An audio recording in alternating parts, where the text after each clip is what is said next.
शुभ मिश्रा और आप सभी दर्शकों का अन्नदाता कार्यक्रम में स्वागत करते हूं। हमारे देश का किसान जन का पोषक है, वह श्रम का देवता है, अन्नदाता है और उसमें ही भारत की आत्मा निवास करती है। ऐसे ही किसानों की प्रगति के लिए हम खेती बाड़ी से जुड़ी हुई बहुत सी नई लाभकारी जानकारियां हर रोज सुबह लेकर आते हैं। तो चलिए कार्यक्रम शुरू करने से पहले देखते हैं क्या है आज अन्नदाता में। जैविक खेती से किसान की बदली किस्मत।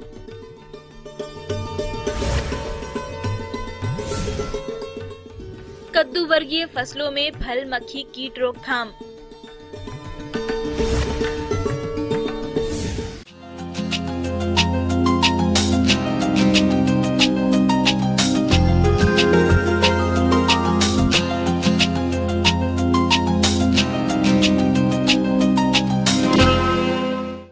हिमाचल और कश्मीर ही नहीं, सिमडेगा की धरती भी सेब उगा सकती है। ये साबित कर दिखाया है सिमडेगा के प्रगतिशील किसान राधे श्याम ने। सिमडेगा के ग्रामीण परिवेश में पले बढ़े राधे श्याम अपने गांव के विकास का सपना देखते हुए जैविक तरीके से खेती कर विभिन्न प्रकार के प्रयोग करते रहते हैं। इसी तहत ये अभी सेब की खेती कर रहे हैं। देखिए हमारी ये खास रिपोर्ट।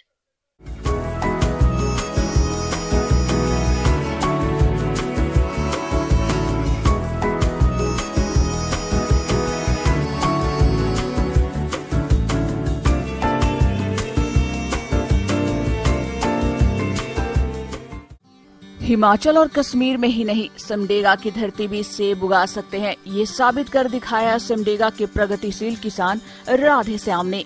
सिमडेगा के ग्रामीण परिवेश में पले बढ़े राधे श्याम अपने गांव के विकास का सपना देखते हुए सभी के जीवन स्तर को उठाने के प्रयास में जुटे रहते हैं। लेकिन गांव में रहकर पारंपरिक धान की खेती से उन्हें अपने सपना पूरा होते नजर नहीं आते थे। तब उन्होंने 1 दशक पहले से पारंपरिक खेती के साथ व्यावसायिक खेती वह भी जैविक तरीके से करना प्रारंभ कर दिया और उनका यह प्रयास परवान चढ़ने लगे। राधे श्याम नई फसलों को तैयार करने के प्रयास में जुटे रहे। उन्होंने व्यावसायिक स्तर पर स्ट्रॉबेरी, गुलाब जामुन आदि फसलों का उत्पादन शुरू किया और सफलता भी पाई। इसके बाद उनके हौसलों को नई ऊर्जा मिली और उन्होंने नई फलों के उत्पादन के माध्यम से अपनी और क्षेत्र की किस्मत संवारने के सपने संजोते हुए उन्होंने हिमाचल प्रदेश से आड़ू और सेब के पौधे मंगाए और सिमडेगा के वातावरण में जैविक विधि से इसकी फसल तैयार करने में जुट गए। मैं राधे श्याम सिमडेगा जिले के सोगड़ा गांव से एक कृषक हूं। जैविक खेती की प्रेरणा हमारे गुरुजी श्री ताराचंद बेल जी के माध्यम से प्राप्त हुई है। अभी उनकी पद्धति को TCVT के नाम से जाना जाता है, ताराचंद बेल जी तकनीक। उस पद्धति से हमें धरती माता को, जो प्राचीन काल में जीवों के द्वारा खेती किया जाता था, जीवों के द्वारा स्वतः खेती होती थी, उन्हीं जीवों को प्रतिस्थापित करना है धरती में।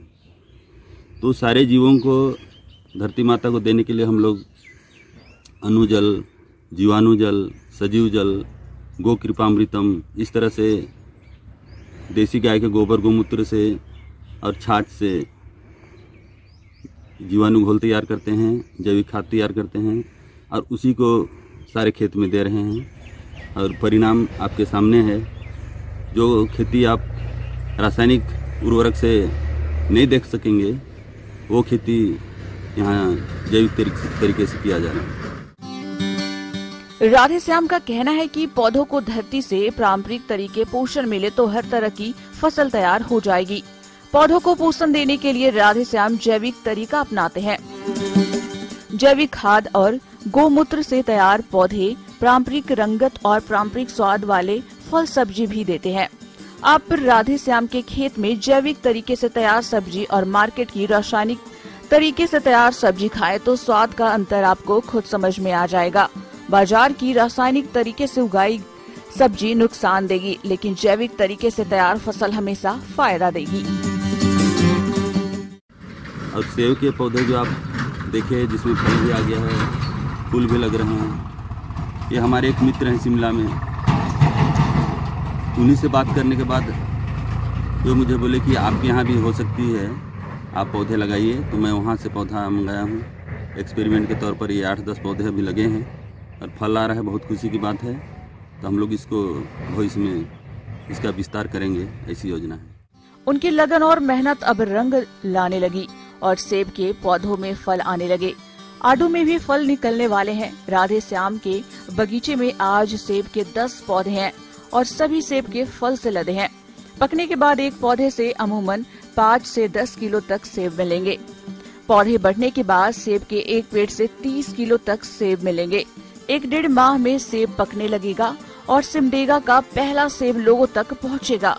सेब के पौधों में आए अच्छे फल देखकर राधे श्याम फूले नहीं समा रहे हैं।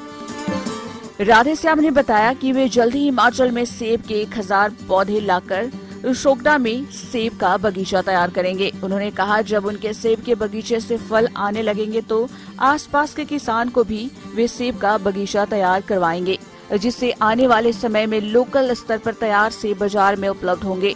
उन्होंने कहा कि जब लोकल स्तर पर सेब का उत्पादन होने लगेगा तब सेब सस्ते भी होंगे और आम आदमी की पहुंच में होंगे। किसान भाइयों, अभी तक आपने खेती से जुड़ी हुई कुछ उपयोगी जानकारियां देखी। अब लेते हैं एक छोटा सा ब्रेक, जल्द ही लौटेंगे और कार्यक्रम में आगे भी है खेती बाड़ी से जुड़ी महत्वपूर्ण जानकारियां, तो बने रहिए हमारे साथ।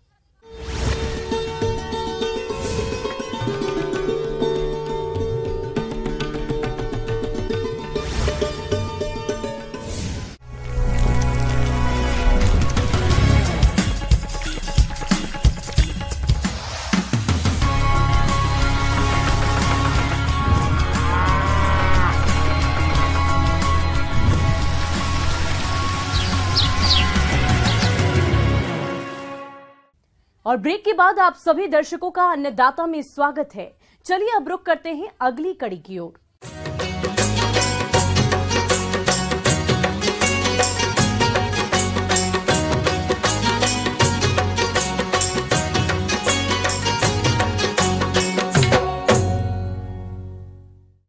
जायद में कद्दू वर्गीय फसलों की खेती बहुत से किसान करते हैं। अभी ज्यादातर किसानों के यहाँ इन फसलों में फल बन रहे हैं और यही वो अवस्था है जिस पर फल मक्खी कीट फसल को सबसे ज्यादा हानि पहुंचाती है। इसलिए समय रहते कीट रोकथाम किसान कैसे करें, इस बारे में बता रहे हैं भारतीय प्राकृतिक रॉल एवं गोंद संस्थान रांची के कीट वैज्ञानिक डॉक्टर आशीष कुमार राउत।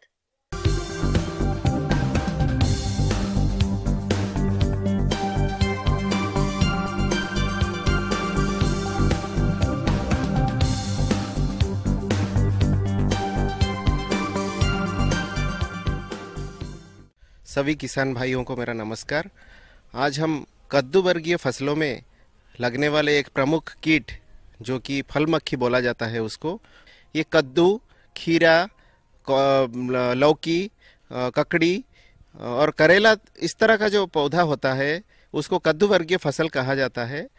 जो एक फल मक्खी होता है, फल मक्खी का जो पूर्णांग कीट होता है उसका जो पंख है वो पारदर्शी एवं चमकीले होते हैं और घरों में पाए जाने वाले मक्खियों से इसका आकार छोटा होता है। ये मक्खी का जो पूर्णांग कीट है ये फलों के और सब्जियों के सतह पर बैठ के ये सतह का एकदम नीचे जाकर के अंडा देता है, सतह के नीचे। और एक प्रमुख बात है कि ये जहाँ पर भी अपना अंडा देते हैं वहाँ पर सब्जी टेढ़े हो जाते हैं, जिसका बाजार का मूल्य उसका घट जाता है। फल मक्खी कीट मादा कीट कोमल फलों में अपना अंडारोपक गड़ाकर छिलके नीचे अंडे देती है। इन अंडों से पिल्लू निकलकर फल में सुरंग बनाकर फलों के गुद्दों को खाते हैं, जिससे फल सड़ने लगते हैं और टेढ़े मेढ़े हो जाते हैं तथा कमजोर होकर बेल से अलग हो जाते हैं। यह कीट फरवरी से अक्टूबर माह तक सक्रिय रहता है। अंडों से जो निकलते हैं उनको मैगट बोला जाता है।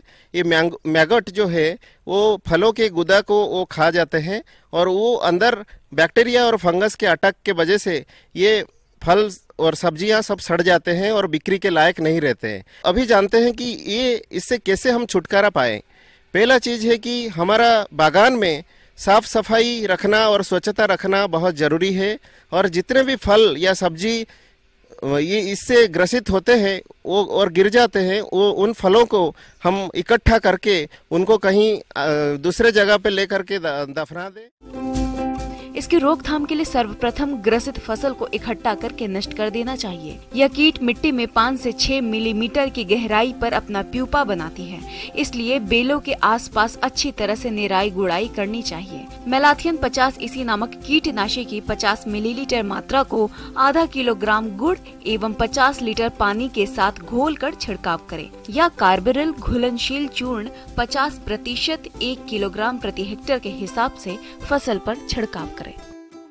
तो इन सब चीज करने के बावजूद भी अगर आपका कंट्रोल नहीं हो रहा है तो आप डेकामेथ्रिन 10 लीटर पानी में 5 ml दवाई और आजाडिरेक्टिन जो कि एक नीम का दवाई है 10 लीटर पानी में 20 ml, ये दोनों दवाई को इकट्ठा मिलाइए, उन दोनों को आप स्प्रे कीजिए फल आने से जस्ट पहले, क्योंकि ये जो मक्खी है वो फल आने से पहले ही ग्रसित करती है फसलों को।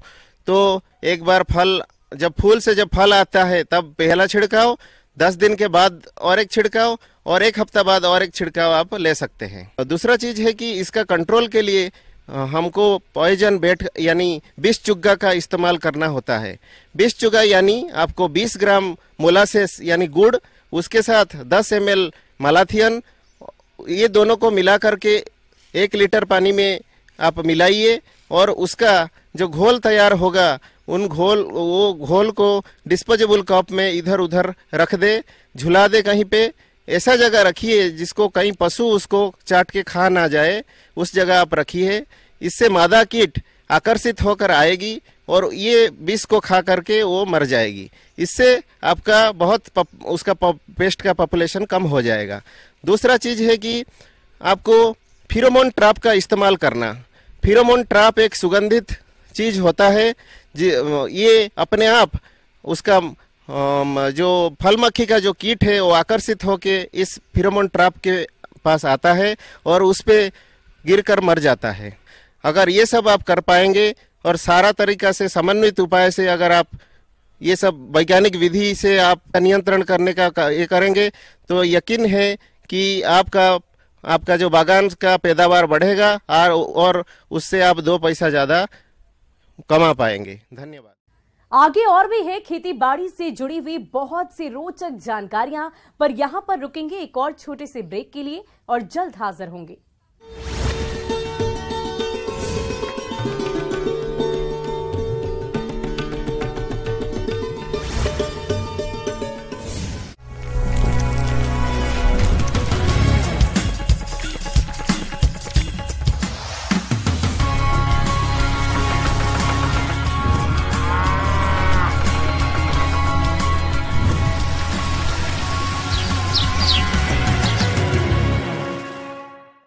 और ब्रेक के बाद एक बार फिर से आप सभी दर्शकों का अन्नदाता कार्यक्रम में स्वागत है। बढ़ते हैं अगली प्रस्तुति की ओर।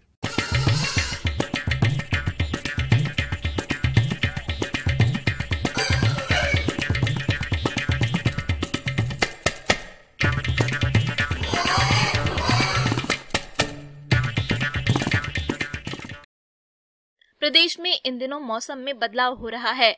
इस बदलते मौसम में बकरियों के देखरेख की उचित जरूरत होती है, क्योंकि जानकारी के अभाव में बकरी पालकों को काफी क्षति का सामना करना पड़ सकता है। ऐसे में जो किसान बकरी पालन करने से जुड़े हुए हैं, वो इस समय कौन कौन सी खास बातों का ध्यान रखें, इसके बारे में जानकारी दे रहे हैं कृषि विज्ञान केंद्र झंझारपुर के पशु वैज्ञानिक डॉक्टर मुकेश कुमार।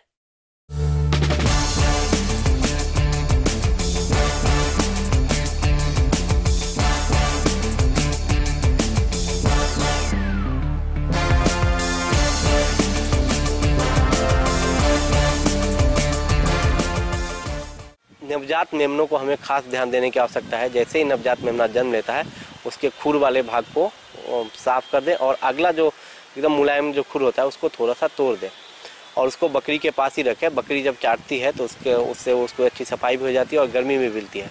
और ध्यान दें कि अगर इसमें अगर बकरी बच्चे को जन्म देती है तो बकरी के बच्चों 100 से 150 ml ही खीस, जो पहला खीर होता है कोलेस्ट्रम, उसको पिलाना चाहिए। 15 दिनों तक माँ का दूध ही पीने देना चाहिए। उसके बाद उसको हम नरम हरा चारा पे ला सकते हैं। अब इसी तरह से आप करते रहेंगे। 3 महीने बाद आप बकरी का जो दूध है उसको बंद कर देंगे और उसके बाद उसको एक कृमिनाशक जैसे एल्बेंडाजोल या फिर जो भी आपको मार्केट में उपलब्ध है वो करा सकते हैं।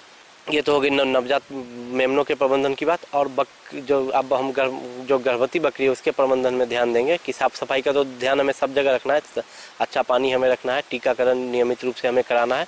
और साथ ही साथ आप देखेंगे बकरियों में जो गर्भ पालन की अवधि होती है वो 143 से 148 दिन, आप मान सकते हैं 5 महीने की होती है, जिसमें से जो 5 से 6 सप्ताह, जो अंतिम का 5 से 6 सप्ताह है, उसी में बकरी के बच्चों का अच्छा विकास होता है। 2/3 भाग जो है अंतिम के 3 सप्ताह जो बचते हैं गर्भ पालन में, उसी में उनका अच्छा विकास होता है। इस समय हमें उनको अतिरिक्त खुराक देने की आवश्यकता है और पौष्टिक आहार प्रबंधन के साथ साथ साफ सफाई को रखने से हम अच्छा जो है उसकी संतति प्राप्त कर सकते हैं और इससे हमें बकरी पालन में यथासंभव लाभ मिलेगा। फिटकरी पानी जो है ये आप साफ करते रहें और उसके खुर की अच्छे से साफ सफाई रखें और जो आवास प्रबंधन है उसको थोड़ा सा ऊंचा रखेंगे तो और वो खुला रखेंगे। जाड़ों के दिनों में जैसे हम बंद कर देते हैं, इस मौसम में हमें दोनों साइड से खुला रखना है ताकि हवादार हो, तो जिससे हमें अमोनिया वगैरह की कोई भी समस्या नहीं आएगी। इस तरह से हम इसके रोगाणु, विषाणु और अन्य परजीवी का प्रबंधन कर सकते हैं। किसान भाइयों, बकरियों में होने वाली घातक बीमारियों में है PPR। ये विषाणु जनित रोग है जिससे बकरियों में अत्यधिक मृत्यु होती है। इसलिए PPR रोग को बकरियों में महामारी या बकरी प्लेग के नाम से भी जाना जाता है। ये रोग विशेषकर कम उम्र के मेमनों में और कुपोषण व परजीवियों से ग्रसित बकरियों में अधिक गंभीर एवं प्राणघातक होता है, जिससे बकरी पालन में अधिक नुकसान होता है। एक जो बहुत ही बीमारी जिसे बोलते हैं PPR जो है, जिसमें बकरी को बुखार लग जाता है, सुस्त हो जाती है, सांस की परेशानी आती है और मुंह का जब आप मुंह को खोल के देखेंगे तो मुंह में लाल चकत्ते जैसा भाग हो जाता है, बकरी को पतला दस्त भी लगता है। इसके लिए हमें किसान बंधु अभी ध्यान देने की आवश्यकता है। हमें जो भी पशु चिकित्सक हैं उनकी सलाह से समय समय पर टीकाकरण जरूर कराना चाहिए। और आप इस मुँह में अगर बकरी अभी जो है बकरियों को इस मौसम में, चाहे बकरियों में बीमारी आई हो नहीं आई हो, आप क्या कर सकते हैं, फिटकरी का पानी बना के मुंह और नाक को नियमित रूप से धो सकते हैं। 15 दिनों पे 7 दिनों पे अगर आप धोते रहेंगे। और एक और समस्या, बकरी की जो पूंछ का जो भाग होता है जिसमें बहुत सारे बाल आ जाते हैं, उसमें आप जो बकरी गर्भवती है उसका तो काट ही दे, जो अगर आप देख रहे हैं कि बाल ज़्यादा बढ़ गए हैं तो उसको भी आप समय समय पर उसको ट्रिम कर दिया करें। ट्रिम करने से आपको फ़ायदा होगा कि जो भी आपका अपसर्जित बकरियों से जो उत्सर्जित अपशिष्ट पदार्थ है वो उसमें नहीं लगेगा और उससे संक्रमण होने की समस्या नहीं रहेगी। बकरी पालक अपने पशुओं को PPR जैसी घातक बीमारियों से बचाने के लिए यदि कुछ पहलुओं पर ध्यान रखें तो काफी हद तक बकरियों को इस रोग से बचा सकते हैं। यदि आपकी बकरी PPR रोग से ग्रसित है तो उसे स्वस्थ बकरियों से अलग रख देना चाहिए। रोगी बकरियों का बचा हुआ चारा स्वस्थ पशु को ना खिलाएं और अगर बकरी बीमार है तो उसे चराने के लिए नहीं लेकर जाएं। PPR रोग से प्रभावित पशु का इलाज योग्य पशु चिकित्सक से ही कराएं। निमोनिया जो प्लाज्मा माइकोडियम से होता है, इसमें सांस लेने में समस्या आती है। इसमें हमें ध्यान देना है कि यह जो है मुख्य रूप से आप देखेंगे कि संक्रमित पानी और संक्रमित भोजन देने से होता है। तो हमें ध्यान रखें कि पानी जो है हमेशा बकरियों को इस मौसम में आवश्यकता अनुसार जितना पानी पी सके उतना पानी पिलाएं, लेकिन पानी जो है शुद्ध होना चाहिए।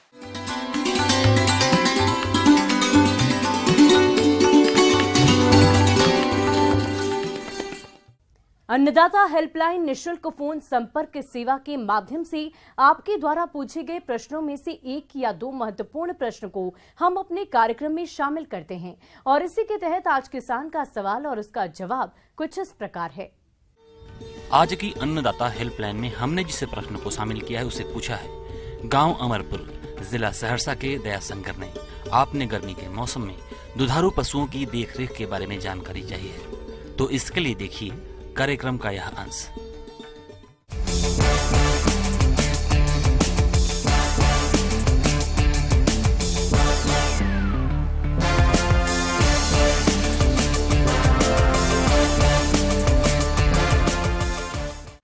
गर्मी का आगाज हो चुका है करीब करीब, और आने वाले दिनों में और भी गर्मी बढ़ेगी।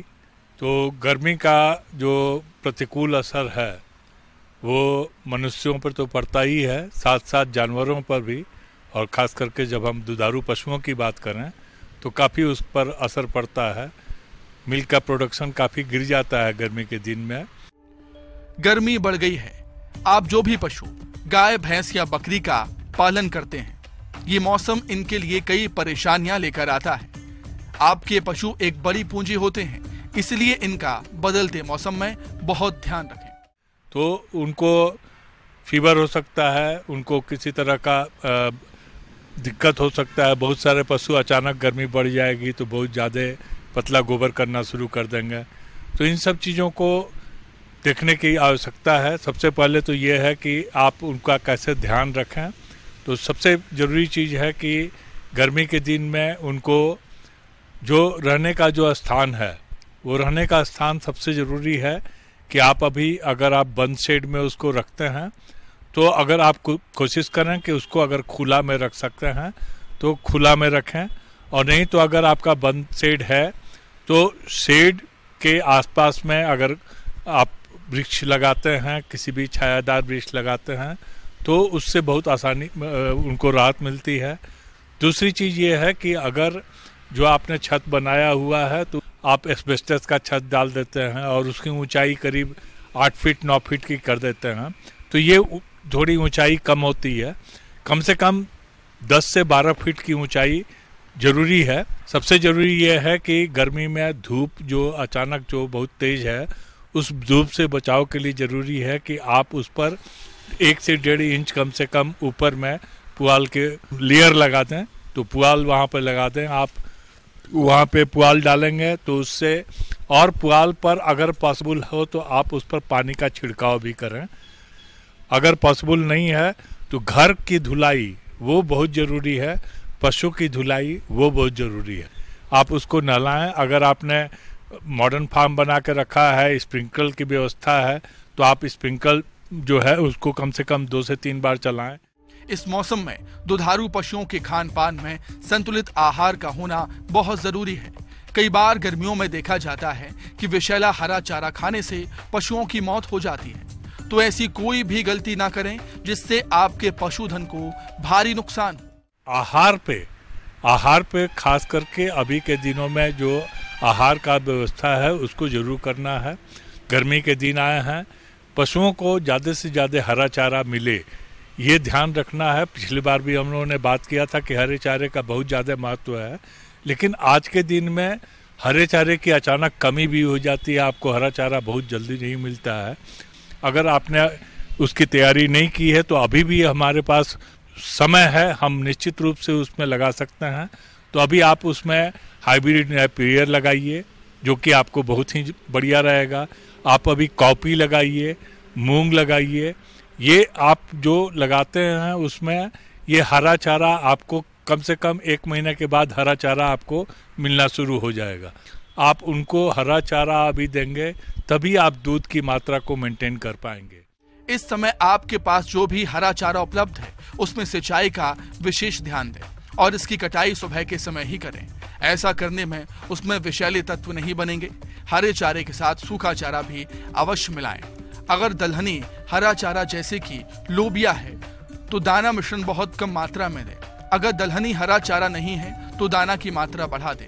अगर सूखा चारा ही मौजूद है तो एक बड़े पशु को उसकी जीवन निर्वाह के लिए 1.5 से 2 किलोग्राम दाना दें और दूध उत्पादन के हिसाब से दाना की मात्रा बढ़ा दें। आप कंसंट्रेट जो है वो कंसंट्रेट की मात्रा को थोड़ा बढ़ाएं और ख़ास करके उसमें जो लेगुमिनस जो चीज़ है जो कि बादाम खल्ली वगैरह जो है उस तरह की चीज़ों की मात्रा को थोड़ा सा बढ़ाएंगे तो आपका आहार जो है वो ज़्यादा संतुलित होगा।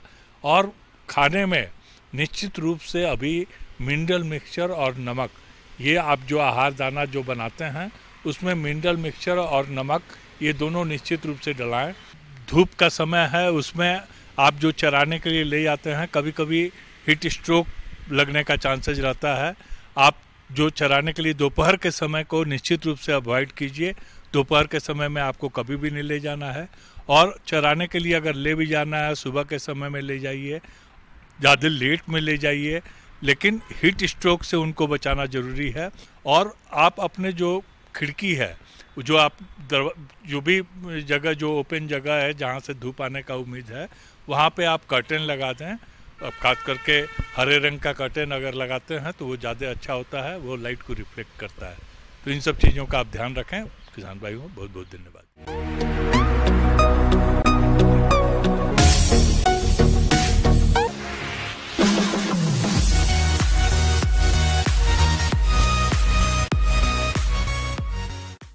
और आइए अब एक नजर डालते हैं राज्य की कुछ चुनी हुई मंडियों के प्रमुख फसलों के बाजार भाव पर।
किसान भाइयों, अन्नदाता आपकी सेवा के लिए संकल्परत है। कृषि संबंधित समस्या और सुझाव के लिए आप हमें इस पते पर संपर्क कर सकते हैं। प्रोड्यूसर अन्नदाता, news 18 Bihar Jharkhand, Ramoji film city, Hyderabad 501512। और साथ ही आप हमें ईमेल भी कर सकते हैं। हमारा ईमेल आईडी है p18annadatabihar@nw18.com।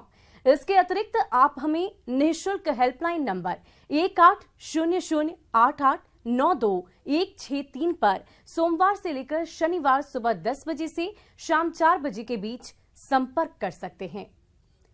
किसान भाइयों, अब समय हो रहा है आपसे विदा लेने का, तो हमारी अन्नदाता टीम को दीजिए इजाजत। कल फिर आपसे मुलाकात होगी कृषि संबंधित कुछ और महत्वपूर्ण जानकारियों के साथ। नमस्कार।